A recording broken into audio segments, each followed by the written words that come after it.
जय अहोई अष्टमी माता। राधे राधे एवरीवन। आज की वीडियो में मैं आपको अहोई अष्टमी यानी होई आठे की बहुत ही सरल पूजा विधि बताऊंगी। कार्तिक मास के कृष्ण पक्ष में आने वाली अष्टमी तिथि को अहोई अष्टमी के रूप में मनाया जाता है। लोकल भाषा में इसको होई आठे भी बोल देते हैं। तो देखिए, अहोई अष्टमी का व्रत महिलाएं अपनी संतान की लंबी उम्र के लिए करती हैं। होई अष्टमी के दिन सुबह सुबह जिस जगह पर भी हम पूजा करेंगे, पहले उस जगह को साफ कर लेंगे। उसके बाद थोड़ी सी हल्दी यहाँ पर डालेंगे, थोड़े जल के छींटे डालेंगे और चौका लगा लेंगे, यानी भूमि को हम शुद्ध कर लेंगे। अब आप चाहें तो सीधा जमीन पर ही आप पूजा कर सकते हैं, या आप चाहें तो आप यहाँ पर चौकी लगा सकते हैं। तो यहाँ पर देखिए, हल्दी से हमें चौका लगा लिया है, उसके ऊपर मैंने यहाँ पर चौकी लगा ली है, उस पर लाल रंग का वस्त्र मैंने बिछा लिया है। अब हम अहोई अष्टमी माता की फोटो को विराजमान करेंगे। तो पहले गेहूं रख लेंगे, उसके ऊपर हम अहोई अष्टमी माता की फोटो को विराजमान कर लेंगे। देखिए, अहोई माता के सीधे हाथ की तरफ हमें दो घड़ रखनी है। जब दो मटके ऊपर नीचे रखे जाते हैं एक साथ तो उसको दो घड़ कहते हैं। तो यहाँ पर पहले हम थोड़े से गेहूं रख लेंगे, कोई भी अनाज आप रख सकते हैं, गेहूं, चावल, बाजरा, कोई भी अनाज हम रख लेंगे। उसके बाद हमें मिट्टी के दो घड़े लेने हैं। तो देखिए, आप चाहें तो मिट्टी के दो घड़े ले सकते हैं, या आप चाहें तो एक मिट्टी का घड़ा ले लीजिए और दूसरा घर में जो लोटा होता है ना, उसको आप ले सकते हैं। तो कोई भी लोटा आप ले सकते हैं, या फिर कुछ लोग एक मिट्टी का घड़ा ले लेते हैं और दूसरा जो करवा चौथ का करवा है ना, वो ले लेते हैं। तो आप कोई भी चीज़ ले सकते हैं, लेकिन एक मिट्टी का नया घड़ा लेना जरूरी है। तो यहाँ पर मैंने दो घड़े ले लिए हैं।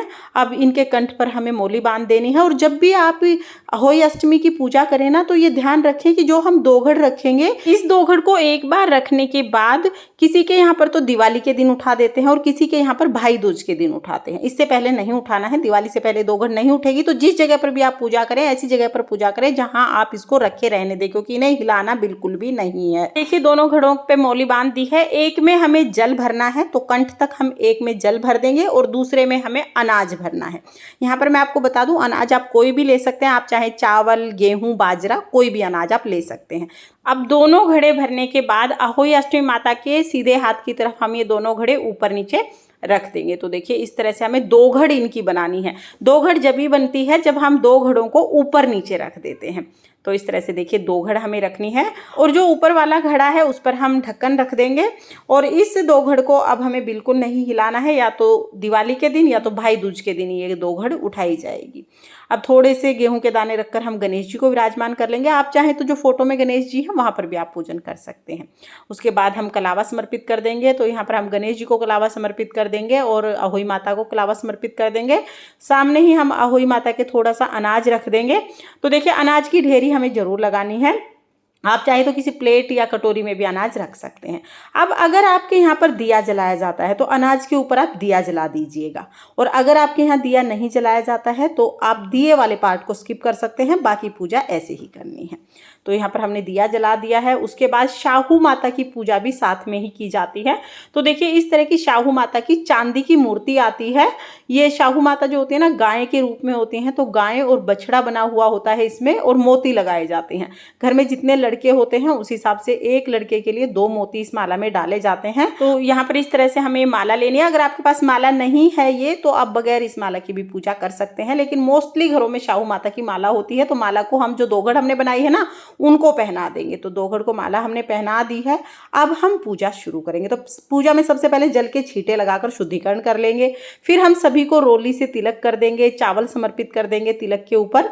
तो यहाँ पर हम जो होई माता हैं, फोटो में विराजमान सभी देवी देवता हैं, गणेश जी, और ये जो हमने दो घड़ रखी है, शाहू माता जो हमने पहनाई है, इनको सभी को हम रोली से तिलक करेंगे और फिर सभी को हम अक्षत यानी चावल समर्पित कर देंगे। इसके बाद हमें घड़े पर स्वास्तिक बना देना है और फिर हम भोग समर्पित करेंगे। तो भोग में पूरी जो भी आपके यहाँ बनाया जाता हो, आप वो भोग समर्पित कर दीजिए। और किसी किसी के यहाँ पर ना भोग शाम को बनाया जाता है और पूजा दिन में कर लेते हैं। तो ऐसे में हम पतासे समर्पित कर देते हैं। अगर आप भोग शाम को बनाते हैं तो जब भोग बनाएंगे तब भोग समर्पित कर देना, पहले आप पतासे समर्पित कर सकते हैं। साथ में ही हमें ऋतुफल समर्पित करना होता है। तो सिंघाड़े का ऋतुफल हम समर्पित करते हैं, कोई भी हरा फल समर्पित कर देते हैं। तो ज़्यादातर सिंघाड़ा समर्पित किया जाता है। सिंघाड़ा इस समय बहुत आसानी से मिल जाएगा। तो सिंघाड़ा, खीरा या केला आप समर्पित कर सकते हैं।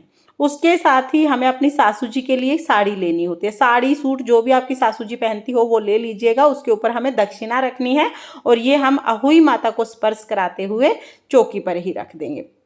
तो एक साड़ी आप ज़रूर ले लीजिएगा। अब हमें कथा सुननी है, तो अब 1 लोटा जल लेकर हम अहोई अष्टमी व्रत कथा सुनेंगे। तो यहाँ पर 1 लोटा जल मैंने ले लिया है। अपने हाथ में हम थोड़े से गेहूं ले लेंगे और होई आठे की हम कथा सुनेंगे। कथा का वीडियो चैनल पर आपको अलग से मिल जाएगा, क्योंकि यहीं पर कथा सुनाऊंगी तो फिर वीडियो बहुत ज़्यादा लंबा हो जाएगा, इसलिए कथा का वीडियो मैंने अलग कर दिया है।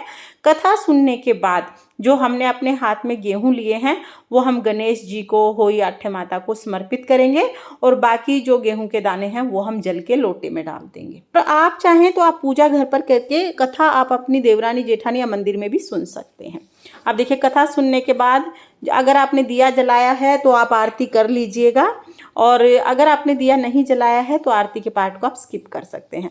दिया जलाने के अलावा बाकी सारी पूजा एज इट इज़ रहती है। किसी के यहाँ पर दिया जलता है, किसी के यहाँ पर नहीं जलाया जाता है। अब देखिए, पूजा कर ली है। पूजा के बाद ये जो जल का लोटा है ये हम सूर्य देवता को अर्घ देते हैं।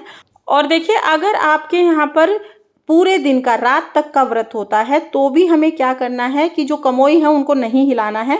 रात को जब आप अर्घ देंगे तो 1 लोटा जल अलग से आप ले लेंगे और उसी से हमें चंद्रमा को अर्घ देना है। ये जो मटके में हमने जल भर के रखा है इसको नहीं हिलाना है। तो रात को जब आप अर्घ देंगे तब भी आपको 1 लोटा अलग से जल का लेकर उससे तारों को अर्घ देना है। और पूजा करने के बाद दिन में जब आप कथा सुन लेंगे उसके बाद हम जो भी हमने साड़ी ली है, दक्षिणा ली है और खाने का जो भी सामान हमने भोग के रूप में समर्पित किया है वो सब हम अपनी सासू जी को दे देंगे। तो ये बायने के रूप में हम अपनी सासू जी को दे देंगे। सासू जी ना हो तो आप अपनी ननद को या जिठानी को या मंदिर में पंडिताइन को ये सामान दे सकते हैं। और जो ये दोघड़ है और जो अहोई माता की फोटो है ये दिवाली तक या भाई दूज तक यहीं पर रखी रहेगी। इस तरह से बहुत ही सरल तरीके से हम अहोई अष्टमी की पूजा करते हैं। फ्रेंड्स, अहोई अष्टमी व्रत के दिन कभी भी सुई धागे से कोई चीज़ सीलनी नहीं चाहिए। सिलाई, कढ़ाई, कटाई, बुनाई का कोई काम नहीं करना चाहिए। मिट्टी नहीं खोदनी चाहिए, हो सके तो मिट्टी को हाथ ना लगाएं। ये कुछ ऐसे कार्य होते हैं जो अहोई अष्टमी के दिन नहीं किए जाते हैं। और कुछ लोगों के यहाँ पर अहोई अष्टमी का जो व्रत है वो आधे दिन का व्रत किया जाता है, यानी सुबह इस तरह से पूजा करके दोपहर में कहानी सुन के और फिर व्रत को खोल लिया जाता है। और कुछ लोगों के यहाँ पर पूरा दिन व्रत करके और रात को तारों को अर्घ दे के व्रत खोला जाता है। तो आपके यहाँ पर जैसी परंपरा हो उसके हिसाब से आप व्रत करें। पूजन की विधि सब जगह एक जैसी ही रहती है। तो अगर आपको ये वीडियो पसंद आया हो, वीडियो आपके लिए थोड़ा बहुत भी यूजफुल हो तो प्लीज़ वीडियो को लाइक कर देना। और हम महिलाएं घर में तीज त्योहार कैसे करते हैं ये देखने के लिए मेरे चैनल को सब्सक्राइब कर लेना। अहोई अष्टमी माता की कृपा आपकी संतान पर सर्वदा बनी रहे, इसी कामना के साथ जय अहोई अष्टमी माता। राधे राधे।